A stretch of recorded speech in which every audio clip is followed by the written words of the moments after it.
Okay, today's movie review is the movie Logan. Something that I should make clear, if it hasn't already been obvious, is that on this YouTube channel, I review movies when I happen to see them. So no correspondence necessarily with what's new. It may be a movie that's 5 years old, it may be a movie that's 10 years old. In this case, it's a movie that's about 6 months old, so this was in the theaters about 6 months ago now. I should have seen it when it first came out, but I did not, so I'm seeing it now. Actually, there's a reason why I didn't see it when it first came out. I am living and working right now in Saigon in Vietnam. And the Vietnamese government censors a lot of kind of Hollywood movies when they come out. Actually, a lot is overstating it, but they have been known to censor some movies when they come out. Yeah, you know, it's a funny thing about these communist regimes. They're, as much as kind of communists and right-wingers hate each other, they seem to kind of agree, they both agree on how much they hate kind of sex and violence in Hollywood. So the kind of communist government agrees with the Christian right back in the US that all this sex and violence coming out of Hollywood is corrupting the youth, or corrupting everybody, I guess, because, you know, like even full-grown adults coming to see this movie have to see the censored version. I had a friend, a coworker and a friend, who saw this movie in the theaters in Saigon, and he reported back to me that they had kind of so brutally edited it that they just kind of left out the climax. The ending of the movie, minor spoilers I guess, kind of involves someone getting impaled on a tree. Apparently they just kind of cut right to before that happened to kind of right to the end when they were kind of burying the dead character, and kind of the whole climax was just kind of left right in the cutting room floor with kind of no effort made to smooth it over. He was furious at, well, as furious as you can be in these circumstances. I mean, it's only a movie, but it did kind of ruin his movie-going experience. So, kind of partly based on that report, I avoided seeing this movie in theaters. It was on TV last night, though. Now, I'm still in Vietnam. I saw this on Star Movies Asia, which I think is a cable channel that's run out of Singapore.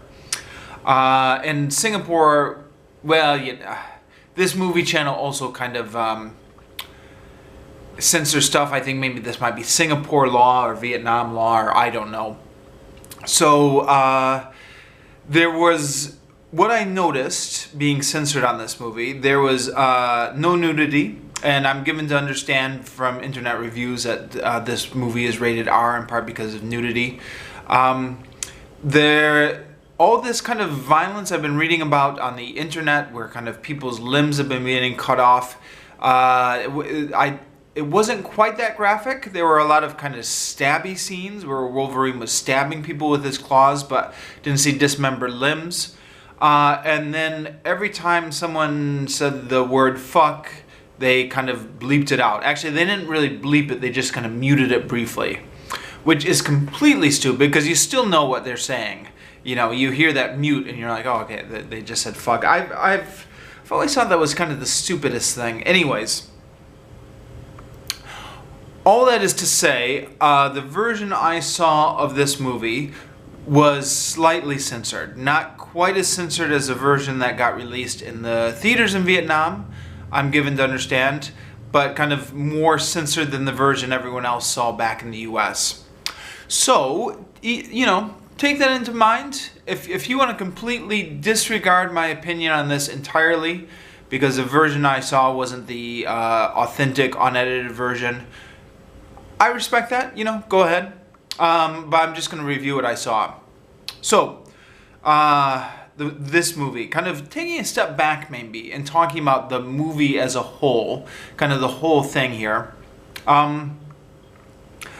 I am really impressed at the kind of general tone and general concept of the movie. Now, at this point in time, this is all old news. And in fact, to a large extent, by the time this movie had even hit theaters, this was all old news. Because I think it was those first trailers for this movie that really shocked us. I don't remember when it was that the first trailers came out. Maybe it was about a year ago at this point, because the movie came out about 6 months ago and the trailers would have come out 6 months before the movie. Let's say a year ago. So you're watching those trailers and you're like, wow, this is not the Wolverine movie I expected. Like, this is not the X-Men movie I expected. What those trailers did kind of a good job of conveying the aesthetic of the movie. And I think it's kind of I'm not the first person to use this shorthand, but I think maybe this is the easiest shorthand to use. It's kind of like No Country for Old Men meets the X-Men. You know, you had kind of this kind of gritty, kind of dark aesthetic of No Country for Old Men, kind of mixed in with this fantasy superhero story. And also kind of what we got from the trailers, the hints that we got was Wolverine and Professor Xavier were having kind of superhero problems, but they were also having real world problems. Wolverine is kind of struggling with alcoholism. Professor Xavier is struggling with aging and dementia and, you know, Alzheimer's possibly, losing control of his mind. So, like, that was a very interesting direction to take these X-Men movies in. I don't think any of us really expected it before we kind of saw those previews. I mean, unless you kind of had some inside knowledge of what Hollywood was doing or something like that. But I certainly didn't expect that. Most people I know were really surprised by it. And it's surprising on a number of levels. It's a nice surprise because you're like, all right, that could be interesting. But it's not what you would have expected them to do with this franchise. I mean, for one thing, you know, brand recognition and brand name, you kind of have to kind of brand consistency, kind of all the things that the studios think about with, you know, what is kind of their most marketable, popular superhero at that time. I mean, this is Wolverine and the X-Men. They've been through 6 movies, more if you kind of count like the solo Wolverine movies. Yeah, to take this kind of very recognizable brand and do something so off-brand and so bizarre with it was kind of really nice and refreshing for us as the audience, but, you know, really surprising that the studios would kind of take that leap. So in a lot of ways, I think the most wonderful thing about this movie is that it exists at all. And that got conveyed very well during the trailers for this movie. I think, now I'm going to get into kind of my complaints or something like that.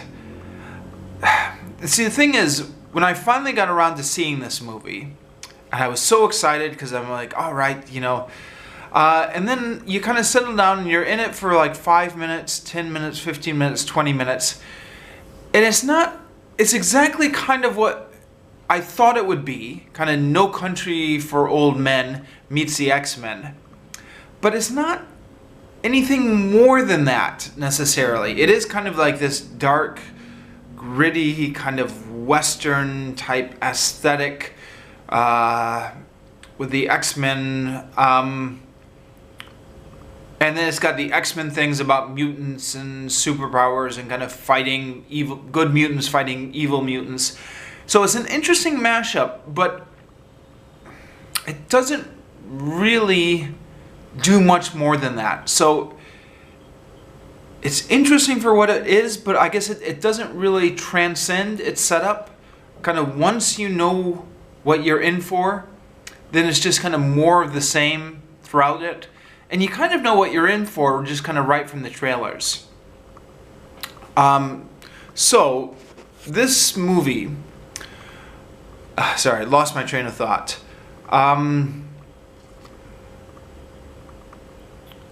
What was I going to say? Yeah. These X-Men movies, I guess kind of superhero movies in general. We've been in a big superhero movie boom now. For 10 years or something like that now. It seems like it's been going forever. Where there's just like superhero movie after superhero movie.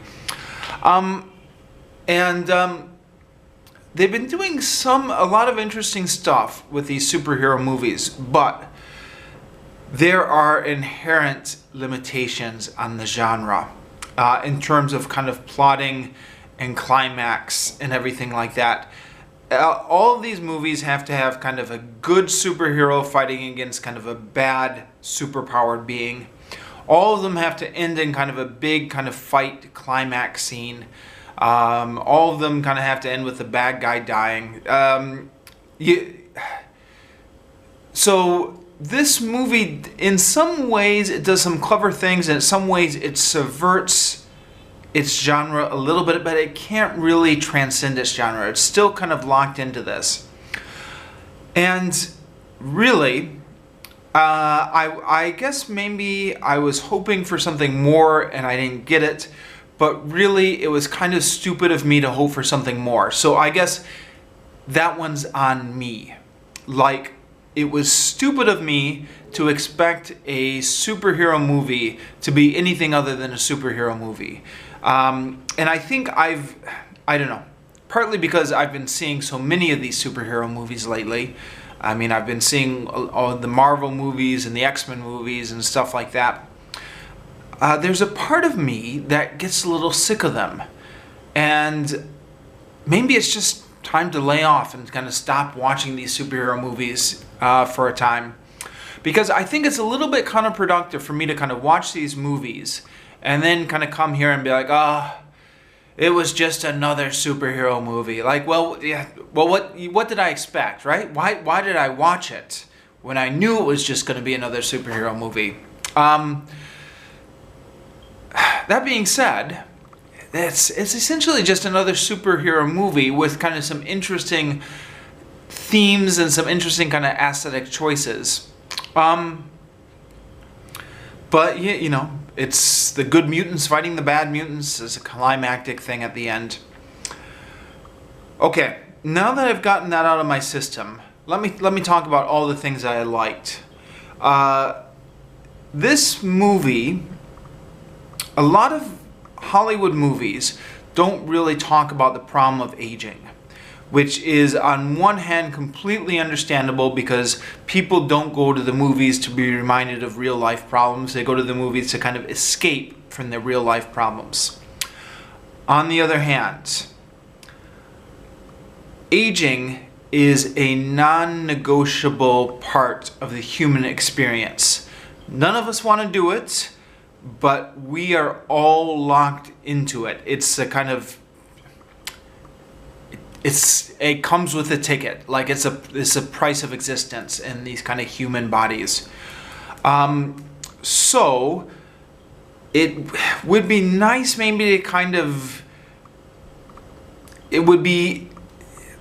it's interesting by its absence in kind of so many movies and perhaps literature as well.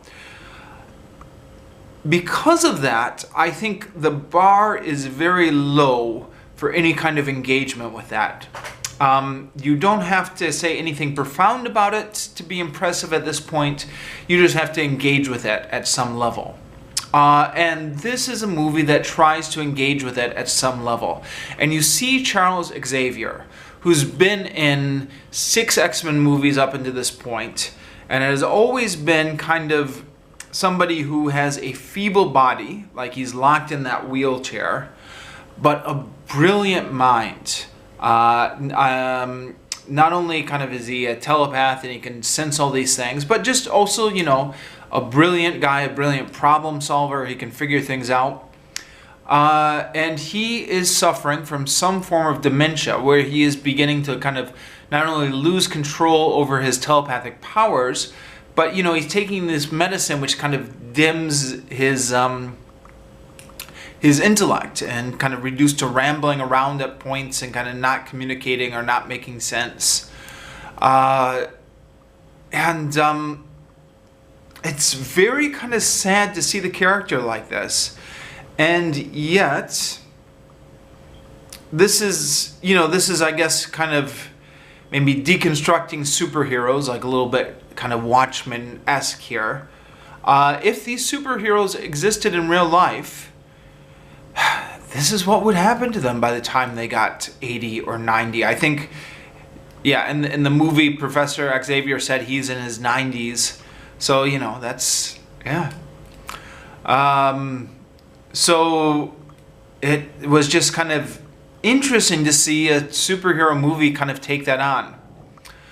Another interesting thing that this movie did is, unless I'm reading way too much into this, and if I am, tell me, but unless I'm reading way too much into this, the whole movie was kind of an allegory for kind of the search for meaning in life. Right, so here's where I'm getting this from. They want to go on a journey to North Dakota. The little girl and her nurse believe that there's some sort of safe place there called Eden, which is, not a subtle name. They're directly kind of biblical connotations there, paradise connotations. And then Wolverine is very skeptical of this all along, and then he finds out that they have this whole idea of Eden, which they got from an X-Men comic book. So in this movie, kind of, the X-Men are real, but there are also X-Men comic books, which are kind of fictional exaggerations of the real X-Men. And Wolverine kind of says, look, I'm the real X-Men. I know all these comic books never happened. This is just, somebody wrote this, and somebody just made it up out of their head. There is no Eden. So they're arguing about it. And at one point, he's talking with Charles Xavier about it. And he says, what's the point of going there? It's not real. And Charles Xavier says, it's real to her. So that's the point of going. And I thought, oh, that has got to be an allegory for religion right there. Find something in a book. One character says, look, I know the people who wrote this book just made it up. But then it becomes very real to other characters, and it provides them with kind of their whole purpose in life and the whole meaning to life. Like in the movie, the whole purpose is to kind of the journey to North Dakota. In the movie, kind of people's spiritual journey becomes their, sorry, not in the movie, in real life, people's spiritual journey becomes like their whole meaning for existence. And, you or I, kind of agnostics or atheists or something like that, might say, well, look, it's not real. You're wasting your life on this whole thing that's just out of some book that somebody made up. I know that the Bible wasn't made up by some guy in some dark room. We'll passing that by. But then it gives people real kind of purpose to their life, and who's to kind of take that away from them? If you say, well, it's real for them, and what is the purpose for life anyways, really? Is there like a purpose that we have to find, or is it just kind of finding an individual purpose for yourself? And if the meaning of life is just finding an individual purpose for yourself, then maybe kind of believing in these fictitious books or this fictitious paradise, if that gives you purpose, maybe that's legitimate. So I don't think I'm reading too much into that. I think that was all kind of what they were intending to say with this movie, is that kind of some people get kind of their purpose in life out of those fictitious belief that there's going to be a paradise at the end of the journey. And if it's real to them, then it's working. Then like we don't need to bring facts into it. It is not my opinion, by the way. I'm just throwing that out there as kind of what I think the screenwriters were trying to say. I don't want to put my name on that dotted line yet. I don't want to sign off on that opinion, but it's something interesting to contemplate. So, that was interesting. Like, stupid comic book movie about mutants fighting. I think there was some depth here. What else? So this is a hard R movie because a lot of people kind of get sliced and diced. I saw the censored version, but it came through a little bit even on my version. The girlfriend kept kind of hiding her face during all these kind of more brutal fight scenes when Wolverine's claws were going into a bunch of people. And interestingly enough, in kind of such a brutal movie, it revolves around kind of all these children and kind of saving this group of kind of superpowered children. Which, I don't know. I mean, I guess you could take two lines on this. You could say, all right, isn't that kind of interesting and kind of tonally dissonant that you have kind of these children, these symbols of innocence in such a brutal movie? Brilliant screenwriting. Or you could say, oh, those awful Hollywood people putting children in this brutal movie. I don't know. I guess you could kind of take either sides of that debate.